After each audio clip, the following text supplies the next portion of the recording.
Hello everyone, আসসালামু আলাইকুম। আশা করি সকলেই ভালো আছেন। আলহামদুলিল্লাহ আপনাদের সকলের দোয়ায় আমিও খুব ভালো আছি। বর্তমানে ফেসবুকের সবচেয়ে বড় একটি যে সমস্যা ফেসবুক বিজনেস করতে গিয়ে অর্থাৎ ফেসবুকের মাধ্যমে বিজনেস করতে গিয়ে আমরা যে সবচেয়ে বড় যে সমস্যাটি আসলে আমরা ফেস করি সেটা হচ্ছে গিয়ে আমাদের page restriction, business manager restriction, আমাদের অ্যাড অ্যাকাউন্টের রেস্ট্রিকশন। এই ৩-৪ টা প্রবলেম কিন্তু আমরা অনেকেই ফেস করে থাকি এবং এই প্রবলেমগুলো আসলে বর্তমানে খুবই কমন একটা সমস্যা এবং এই সমস্যাগুলো প্রতিনিয়ত আমাদের সাথে ঘটে যাচ্ছে। আমরা যারা হচ্ছে গিয়ে ফেসবুকের মাধ্যমে বিজনেস করতেছি, যারা ফেসবুক মার্কেটার যারা আছে তারা এই প্রবলেমগুলো ফেস করতেছে। তো আসলে যখনই এই প্রবলেমগুলো হয় তখন কিন্তু ফেসবুক আসলেই হচ্ছে গিয়ে চায় যে একটা অ্যাকাউন্ট ফেসবুক আ চায় না কখনো সেটা ব্যান হয়ে যাক বা সেটা সেই অ্যাকাউন্ট থেকে অ্যাডভার্টাইজ করাটা বন্ধ হয়ে যাক। এটা কখনো আসলে ফেসবুক চায় না। ফেসবুকের জায়গা থেকে সবসময় চেষ্টা করে যতক্ষণ পর্যন্ত আপনি ফেসবুকের পলিসি গুলো মেইনটেইন করবেন সঠিকভাবে ততক্ষণ পর্যন্ত ফেসবুক চাইবে যে আপনার অ্যাকাউন্টটা যাতে ঠিক থাকে, আপনি যাতে ফেসবুকের সাথে অ্যাক্টিভিটিটা ঠিকমতো করতে পারেন। তো এইজন্য আসলে ফেসবুকের পলিসিটা অনেক বিশাল পলিসি রয়েছে। এই পলিসিগুলো ফার্স্ট টাইম হচ্ছে আমরা এই পলিসিগুলো আসলে মানতে রাজিও না। আমরা এই পলিসিগুলো আমরা আসলে বুঝতে রাজিও না বা বুঝতেও চাই না। আপনি যদি একটু খেয়াল করেন দেখেন ফেসবুকের এখানে কিন্তু introduction to the advertising standard. ওদের অ্যাডভার্টাইজিং স্ট্যান্ডার্ডের মধ্যে কিন্তু অনেকগুলো কিন্তু আম ইস্যু রয়েছে যে ইস্যুগুলোর কারণে আপনার অ্যাকাউন্টটা হচ্ছে অ্যাকাউন্টটা ডিজেবল হতে পারে বা রেস্ট্রিকশন হতে পারে অথবা আপনার পার্সোনাল অ্যাকাউন্টের রেস্ট্রিকশন হতে পারে অথবা হচ্ছে আপনার ফেসটের রেস্ট্রিকশন হতে পারে। সেটা অনেকগুলো কারণে হতে পারে।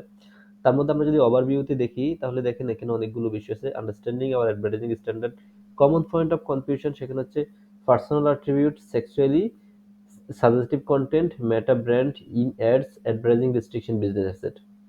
এই যে এখানে ৪ টা পার্ট আছে, এই ৪ টা পার্ট কিন্তু আমরা যদি একটু খেয়াল করেন, আমরা এখানে একটু দেখি, আমরা অ্যাডাল্ট কনটেন্ট বা হচ্ছে গিয়ে ব্যান্ড কনটেন্ট আমরা কি, কি ইউজ করতে পারব না। ঠিক আছে? সেক্সুয়াল কনটেন্টের মধ্যে আমরা একটু যদি দেখি, অ্যাডাল্ট কনটেন্টের এখানে দেখেন আমরা জাস্ট এই পার্সোনাল অ্যাট্রিবিউট এই অপশনটা যদি আমরা একটু ওপেন করি তাহলে দেখেন এই ওপেনে কি বলছে এখানে পার্সোনাল অ্যাট্রিবিউট এখানে বলছে রিড মোরে যখন আমরা ক্লিক করব অ্যাডস ক্যান নট আপনি কি করতে পারবেন আর কি করতে পারবেন না এই ব্যাপারটা কিন্তু এখানে অলরেডি দেওয়া আছে ঠিক আছে এই যে দেখেন আমরা যদি একটু জিনিস খেয়াল করি সেটা হচ্ছে এখানে বলছে জেনারেল গাইডলাইন দেখেন আপনি এখানে কি করতে পারবেন কি করতে পারবেন না এই ব্যাপারগুলো কিন্তু তারা অলরেডি বলে দিয়েছে একদম ক্লিয়ারলি বলে দিছে। এইজের ব্যাপারে যখন আমরা আসবেন, রিলিজিয়নের ব্যাপারে যখন আসবেন, এইজের ব্যাপারে যখন আসবেন, সেক্সুয়াল ওরিয়েন্টেশন অর ফ্যাক্টরিজের মধ্যে যখন আসবেন তখন কি করতে পারবেন, জেন্ডার আইডেন্টিটিতে কি করতে পারবেন না কি করতে পারবেন না। এই ব্যাপারগুলো কিন্তু তারা টোটাল আমাদেরকে একটা গাইডলাইন অলরেডি দিয়ে দিয়েছে। সো এই গাইডলাইনগুলো আমরা আসলে পড়লে কিন্তু ক্লিয়ার হয়ে যাবে যে আসলে কি, কি করতে পারি না।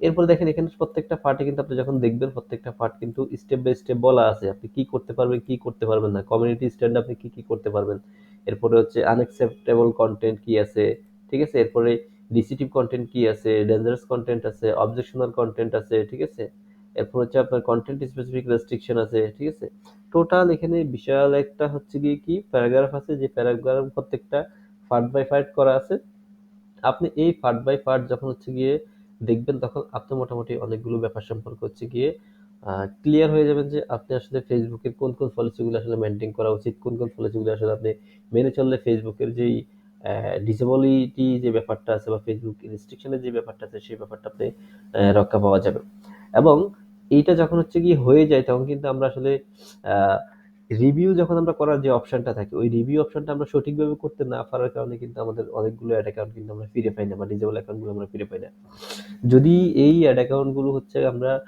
সঠিক সময়ে সঠিকভাবে যদি হচ্ছে গিয়ে তাদেরকে বুঝাইতে পারি তাহলে কিন্তু আমরা খুব সহজে হচ্ছে গিয়ে এই ব্যাপারগুলো কিন্তু আমরা ক্লিয়ার করতে পারি যে আমরা আমাদের ওই অ্যাড অ্যাকাউন্টে রিটার্ন পাওয়ার পসিবিলিটি অনেক বেশি থাকে যদি সেটা আমরা একটা সুন্দর করে একটা নোট তাদেরকে দিতে পারি তো সেই ব্যাপারটা আমরা দেখবো আসলে কিভাবে আমরা একটা নোট তাদেরকে পাঠাতে পারি যখন হচ্ছে গিয়ে আপনি সাপোর্টেও কথা বলতে পারেন আবার হচ্ছে একটা পেজ যখন রেস্ট্রিকশন হয়ে যায় বা একটা অ্যাড অ্যাকাউন্ট যখন রেস্ট্রিকশন হয়ে যায় তখন তারা আপনাকে দুটো অপশন দিতে পারে একটা হচ্ছে আপনি রিকোয়েস্ট রিভিউ করার অপশন থাকতে পারে অথবা আপনি সরাসরি ফেসবুকের সাথে কথা বলতে পারেন যখনই আপনি রিকোয়েস্ট রিভিউ দিবেন তখন হচ্ছে গিয়ে কি একটা হ্যান্ড নোট থাকবে ঠিক আছে অর্থাৎ একটা নোট করার একটা অপশন থাকবে ওখানে হচ্ছে একটা নোট সেন্ড করার অপশন থাকবে আপনি যখন রিকোয়েস্ট রিভিউতে যাবেন তখন অবশ্যই খেয়াল করবেন যাতে একটা খুব সুন্দর একটা নোট তাদেরকে আপনি পাঠাইতে পারেন এখন যদি আপনি নোটটা একটু এলোমেলো ভাবে না দিয়ে যদি আপনি একটু সুন্দরভাবে দেন আমরা দেখি এখানে দেখেন আমরা বলেছি যে কিভাবে আপনি একটা নোট সুন্দর করে তাদেরকে দিতে পারেন আপনি তাদেরকে যখনই নোট অপশনটা আসবে তখন নোট অপশনে লিখতে পারেন যে hello Facebook team I am writing to appeal the restriction placed on my ad account due to violation for of your advertising policy and acceptable business practice. অর্থাৎ আমি তাকে বোঝাতে হবে যে আমি এখন যে বিষয় নিয়ে কথা বলতে চাচ্ছি সেটা হচ্ছে গিয়ে আমার বিজনেস অ্যাড অ্যাকাউন্টটা হচ্ছে গিয়ে একটা আনএক্সেপ্টেবল বিজনেস প্র্যাকটিসের কারণে আমার অ্যাকাউন্টটা হচ্ছে গিয়ে অ্যাডভার্টাইজিং পলিসি না মানার কারণে আমার অ্যাকাউন্টটা কি হয়েছে, রেস্ট্রিকশন হয়ে গেছে, যেটা নিয়ে আমি আপিল করতেছি।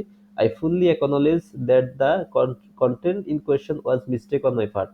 অর্থাৎ এই সমস্যাটা আমার আমার জায়গা থেকে হয়েছে, যেটা আমার ভুলবশত যে সমস্যাটা হয়েছে আমার জায়গা থেকে, and I apologise for your inconvenience cost. আমি এটাকে অবশ্যই সমর্থন করতেছি। I have been running Facebook ads for business owner for 3 years and I have always made conscious effort to adhere to your advertising policies. আমি বিগত 3 বছর থেকে Facebook ওনার হিসেবে হচ্ছে গিয়ে অ্যাড রান করতেছি, এবং আমি ফেসবুকের পলিসি সম্পর্কে অনেক বেশি সচেতন, এবং আমি সবসময় চেষ্টা করি ফেসবুকের পলিসিগুলো মানার জন্য। To rectify the issue, I have taken a step to remove the content, ensure that I do not the following violate and policies in the future. আপনাকে এনশিওর করতে হবে যে আমি যে কন্টেন্টটা করেছিলাম আমি সেই কন্টেন্টগুলো রিমুভ করে দিব, এবং ইন ফিউচারে আমি চেষ্টা করব এই ধরনের পলিসি ভায়োলেশন যাতে না হয়। As my add account is crucial for the success of my business. আমার এই অ্যাড অ্যাকাউন্টটি আমার বিজনেসের জন্য খুবই গুরুত্বপূর্ণ বা সফল হওয়ার জন্য খুবই গুরুত্বপূর্ণ। I kindly request that you review my appeal and remove the restriction placed on my account. আমি রিকোয়েস্ট করতেছি আমার যে অ্যাড অ্যাকাউন্টটি রয়েছে এই অ্যাড অ্যাকাউন্টটি রিমুভ, এই অ্যাড অ্যাকাউন্টের যেই রেস্ট্রিকশনটি রয়েছে সেই রেস্ট্রিকশনটি উঠিয়ে দিয়ে আমার অ্যাকাউন্টটাকে ঠিক করে দেওয়ার জন্য thank you for your time and consideration this matter. যখন আপনি এভাবে সুন্দর করে গুছিয়ে ব্যাপারটা হচ্ছে তাদেরকে একটু বোঝাতে চেষ্টা করবেন বা বুঝাবেন, তখন কিন্তু তারা আপনার অ্যাকাউন্টে রিটার্ন দেওয়ার জন্য কিন্তু খুব একটা বেশি সচেতন হবে বা সচেষ্ট থাকবে। কারণ ফেসবুক সবসময় চায় আপনার অ্যাকাউন্টটা যাতে তাদের কোনোভাবে নষ্ট না হয়ে যায়, আপনার অ্যাকাউন্টটা আপনি যাতে খুব প্রপারলি ইউজ করতে পারেন। তবে তারা তাদের পলিসির বাইরে এক বিন্দু পরিমাণ আপনাকে হেল্প করার কোনো সুযোগ নাই, এবং এক বিন্দু পরিমাণও হেল্প করবে না। যদি আপনি পলিসি ভিতরে থাকেন তাহলে কিন্তু আপনি চাইলে তারা চাইলে কিন্তু আপনার পলিসির মধ্যে থাকতে তারা আপনার অ্যাড অ্যাকাউন্টে রিটার্ন দিবে। তো এই হচ্ছে গিয়ে আমাদের একটা বিজনেস অ্যাকাউন্ট অথবা একটা পেজ রেজিস্ট্রেশন। এখানে যখন এইটা হচ্ছে আপনার অ্যাড অ্যাকাউন্টের বিষয়, যখন হচ্ছে গিয়ে আপনার বিজনেস অ্যাকাউন্ট যখন ডিজেবল হবে তখন কিন্তু আপনি এই কনটেন্টটাকে একটু ঘুরিয়ে লিখতে হবে। আপনার পেজ রেস্ট্রিকশন যখন হবে তখন এই কনটেন্টটাকে আপনাকে একটু ঘুরিয়ে লিখতে হবে। আপনার যখন একটা আহ, একেকবার যখন আপনি যদি প্রত্যেকটা বার যদি একই কনটেন্ট ওদেরকে নোট করেন তাহলে কিন্তু হবে না। একেকটা কনটেন্ট আপনার এই কনটেন্টটা পেজের জন্য একভাবে আপনি লিখতে পারেন, এরপর আপনার অ্যাড অ্যাকাউন্টের জন্য একভাবে লিখতে পারেন, আপনার বিজনেস অ্যাকাউন্টের জন্য একভাবে লিখতে পারেন। ইভেন কি আপনার পার্সোনাল যেই প্রোফাইল রয়েছে, ফেসবুক প্রোফাইল রয়েছে, সেই পার্সোনাল প্রোফাইলটাও কিন্তু রেস্ট্রিকশন হতে পারে। যখন আপনার ওই পার্সোনাল প্রোফাইলটা রেস্ট্রিকশন হবে তখন কিন্তু আপনার ওই পার্সোনাল প্রোফাইলটার জন্য আপনি খুব সুন্দর করে একটা কনটেন্ট তাদেরকে লিখে এভাবে দিতে পারেন।